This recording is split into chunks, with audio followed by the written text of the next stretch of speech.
Welcome to this class where we're going to talk about references and reference managers, a student guide to the art of citation. So, first off, let's talk a bit about why is correct citation so important. Well, I've highlighted here 4 different reasons why it's important to do citation correctly in your university or classwork or high school work. First off, it's important to respect and credit other people's work. It's important for scientific transparency in your scientific work. It's very important in relation to copyright and especially plagiarism. You do not want to steal other people's work, and citation is an important part of that. And finally, if you're a student, correct citation will definitely help improve on your grades. Let's dive into a bit more detail for these 4 important reasons for why citation is important. First off, researchers get funds based and support based on their citations and publications. So this is the whole issue with giving credit and respecting other people's work.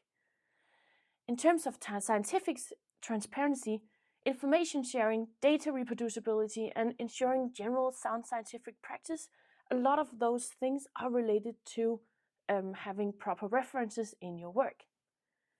In terms of plagiarism is a very big issue in the scientific community, and it can lead you to getting excluded from the scientific community if you partake in plagiarism, or if you are a student and your student work is plagiarized, well, that can actually lead you to getting expelled, and this is no joke. I've seen cases of this.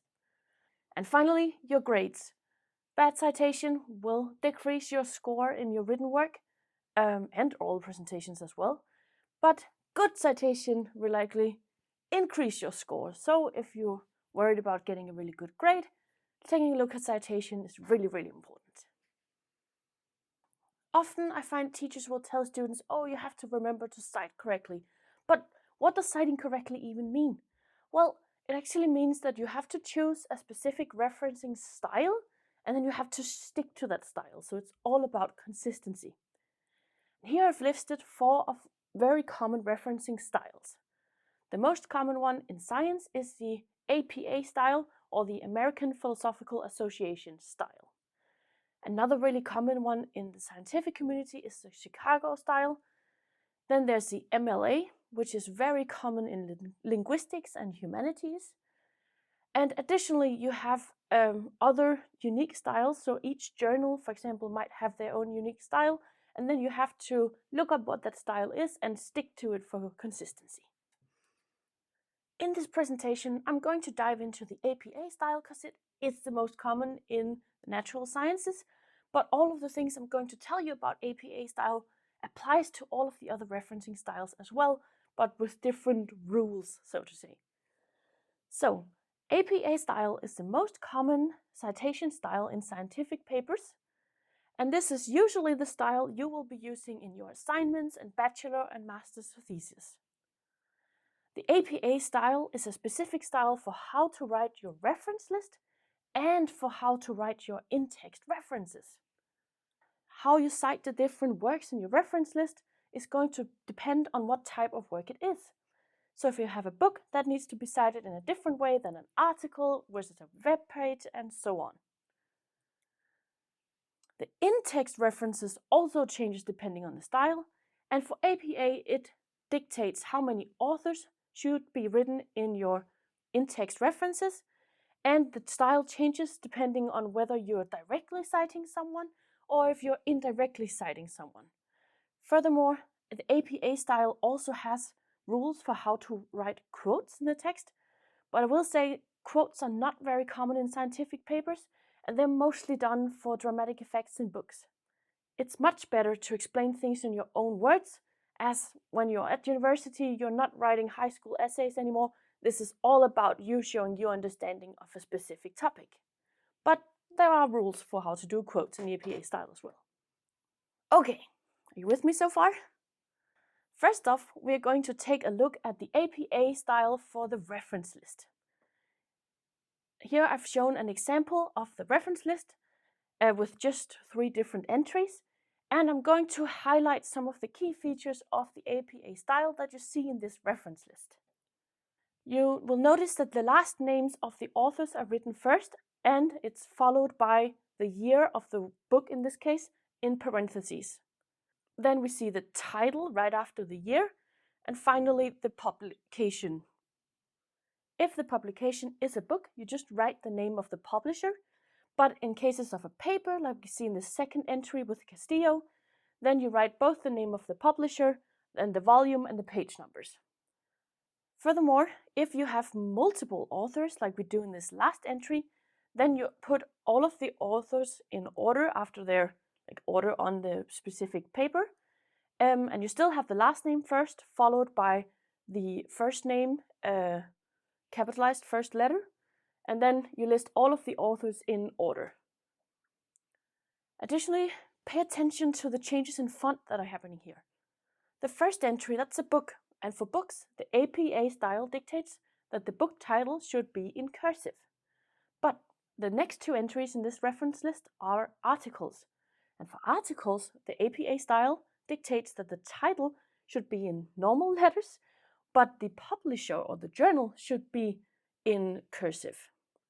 So there's a lot of small details to pay attention to here in the APA style, and it's really easy to miss some of them, so that's why I'm highlighting all of these important things for you guys. So this is what we talked about, like pay attention to if it's a book, if it's an article, if it's a web page, that these styles are going to change. And furthermore, the APA style has all of the references in alphabetical order.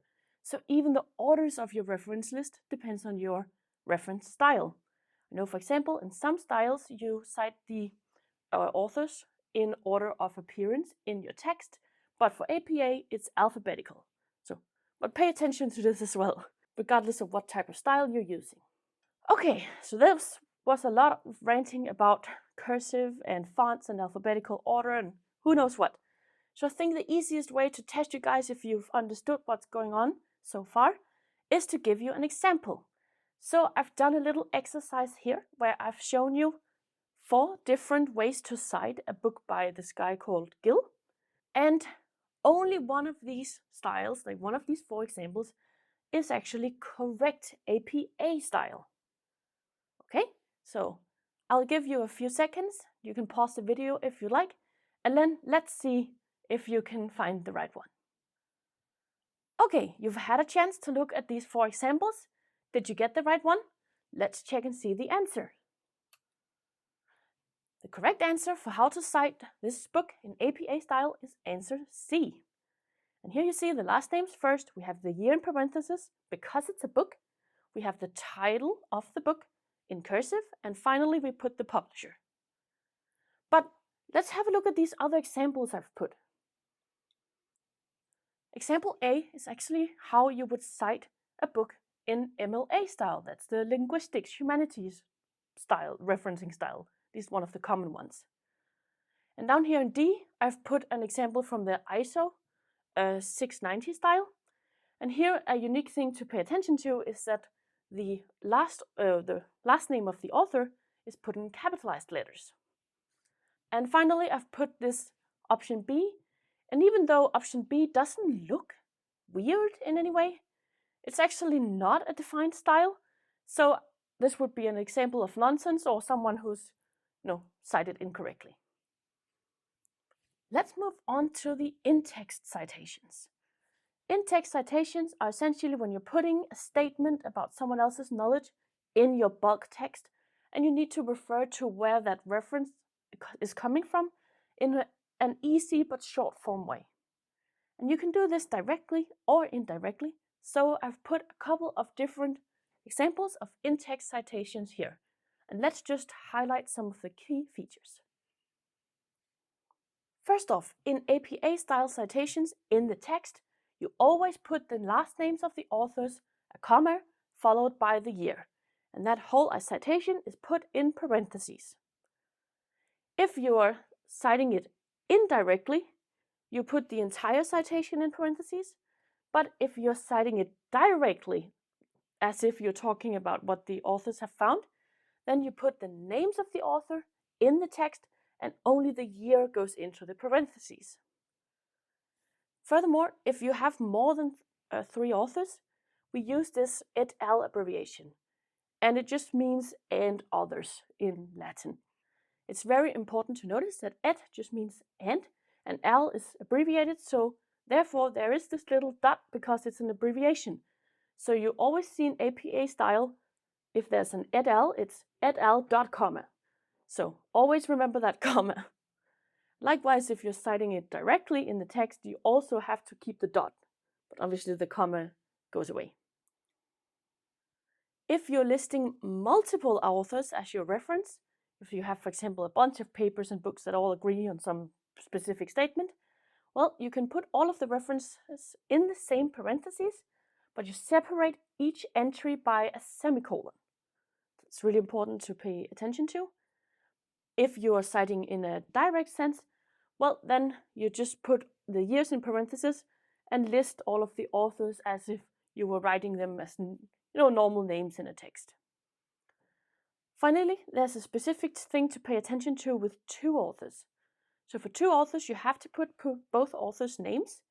If you're citing indirectly, you separate the two last authors' names by the and sign. But if you are citing them directly in the text, you actually have to spell out the and.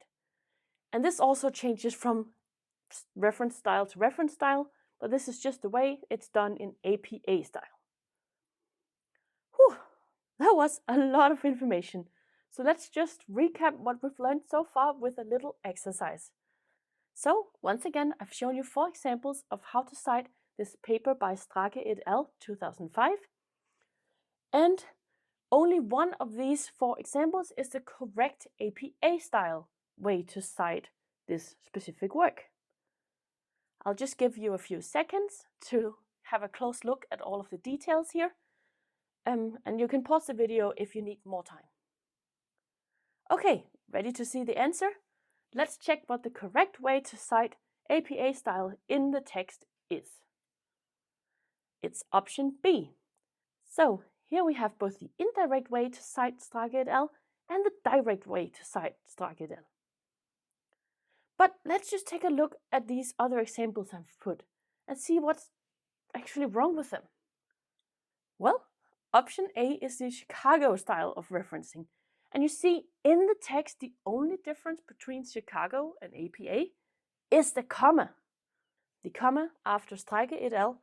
Dot comma 2005. And we are missing that comma here. So option C I threw in as a trick question, because option C is actually written perfectly correctly in the APA style, but the authors are misspelled. I've misspelled both the year and the name of the author. So if you didn't pay attention that this is all supposed to be citing the right work, well, then there's an issue with option C.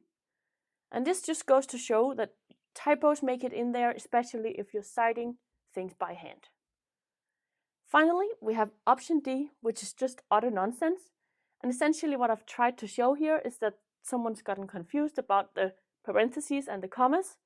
So we have this double parentheses going on with a double comma situation. So that's just purely nonsense, but this is an example I've seen in students' works. The devil is in the details. As you've probably thought by now, with all of these examples and all of these details, referencing manually in the text is quite bothersome. So you might say, and that's something I've done as a student, oh, I'm just going to copy the references for the works I'm using from other works reference lists. But the issue is if you're not paying attention to the reference styles here, the paper or book you're reading might use a different style than the one you're supposed to use in your work. So can you copy references from the reference list of other papers? No, not always. All depends on the style. But to make your life easier, I will introduce you to some of the reference managers. So let's have a look at what a reference manager is. What are reference managers? Well, in its essence, a reference manager is a program or a plugin that's compatible usually with the writing programs like Word, LaTeX, browsers like Google Docs, for example. And it's a program that just manages your references. Essentially, what a reference manager can do is it can generate a reference list, and it can generate in-text citations in a selection of different styles automatically. You can even add more styles to most of the reference managers I'm about to introduce you to. Additionally, the reference managers, some of the programs, also works as a storage space for books and articles, so you can just load all of your papers and all of the stuff you're reading, the reading materials, everything, into the reference manager, and it can sync up across your devices, so you always have the texts you're using for your assignment available. Furthermore, reference managers, the program, it takes the paper you upload into it, and it retrieves the metadata of the paper, so it automatically writes up the authors and the year and the publishers and all of this information, so you don't need to sit and type all of that manually. Okay, sounds pretty cool, right? So let's look at some reference managers. Here I've just put some of the links for some of the common ones. I think the most common ones are Zotero, Mendeley, EndNote, and Word actually has its own reference manager. It's not as fancy, but it can work in a pinch. Then you have ProQuest from RefWorks, and I've also put this BibTeX. And technically, BibTeX is just a way of writing up the metadata. So it's not like a reference manager per se, but it's sort of the code for the reference, if you will. I am not affiliated with any of the reference managers in any way, but my personal favorite reference manager is the Zotero one. That's the one I use regularly. But the University of Copenhagen generally uses Mendeley, so that's like, at least you have a university stamp of approval for Mendeley. So, but you can try out different ones. They work in essentially the same way. Let's have a look at Mendeley first. Mendeley has a PDF drag and drop metadata retrieval, so you can drop a PDF of the paper you're reading directly into the Mendeley program, and then it just finds all of the metadata automatically. You can also use the Mendeley interface to search for new papers to add directly to your Mendeley library. And Mendeley also has browser extensions and Word and LibreOffice plugins, so you can use them inside of your writing program. It also has online synchronization, so if you're using different laptops, you could log into your paper library from all of the laptops, and it also updates across all of your devices. And Mendeley supports multiple citation styles, not just the APA I've listed here, but it has a really, really long range of reference styles. And you can generate reference lists based on the citations. So it tracks what citations you've used inside of your text. And then by the end of it, you just say, generate reference list from everything I've cited, and it only uses the papers you've cited in your document. So it's super convenient. Here's an example for what the Mendeley program looks like. So this is the program itself, where you have an overview of all of your papers. You can organize it into subfolders, as you can see here on the left side panel.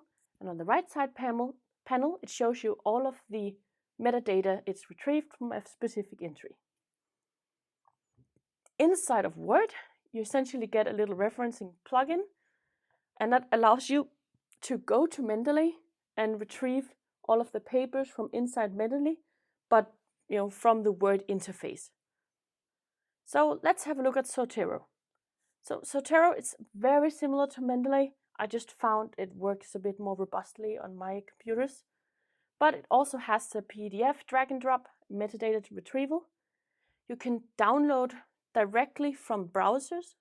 So there's a Zotero extension to your browsers. So it just downloads directly from Firefox or Chrome or whatever you're using.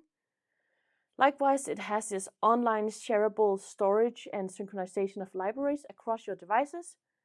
You can have Word, LibreOffice, OpenOffice, and Google Docs and LaTeX plugins. And it also supports multiple citation styles and generates reference lists in order based on the citations or folders you've actually used in your work. Let's just look at a quick example of what Zotero looks like. So it's organized in a very similar manner. In the left-hand panel, you have an overview of all of your libraries and subfolders for specific projects you're working on. All of the papers are shown in the center of the program. And to the right, you see all of the metadata Zotero has retrieved based on the entries. Inside the Word plugin, you can access all of your Zotero materials, and you can access them in two ways. You have this very short small box here on the right with the red box and a drop-down menu. That's just if you need to find a paper fairly quickly. But if you're looking for several works, you can have this bigger pop-up box that essentially shows you a bit more of the information. So it's a bit easier to find specifically the papers you're looking for in this left-hand version of it, especially if you're citing a lot of papers in one citation. Finally, I just want to give you guys a quick shout out to Google Scholar. So Google Scholar is the best place, I think a lot of people agree, to actually find new papers. But it also has this little citation feature that I found was really neat and convenient, especially if you're just writing a short text or you just need a few references at the end of a PowerPoint presentation or something. So if you find the paper you're looking for in Google Scholar, there's this little quote symbol, and if you click on it, it shows this pop-up box. And here it shows the citation style for this work in 3 different default styles. As you can see, APA is included, and it also allows you to take the reference and transfer it to EndNote or get the BibTeX version, like that's the referencing code for the specific citation. So it's super, super convenient and a really quick way to get your references down if you only have a few references you need to deal with. All right, that brings us to the end of this class on references and reference managers. And I hope you feel like you've gotten a good overview of what the reference styles are and showing you the reference managers. This is supposed to hopefully make referencing a lot more easy for you in the future. And now you also have no excuse not to cite correctly. Just use a reference manager. It will make your life so much easier. But if you are using a reference manager, even though it's super convenient, obviously sometimes mistakes happen. So, always check your references afterwards. But that would be the case even if you're doing all of this work manually anyways. So thank you so much for your attention. I hope you liked this little class on referencing and citations. If you have any questions, please post them in the chat. And I'll see you next time. Cheers!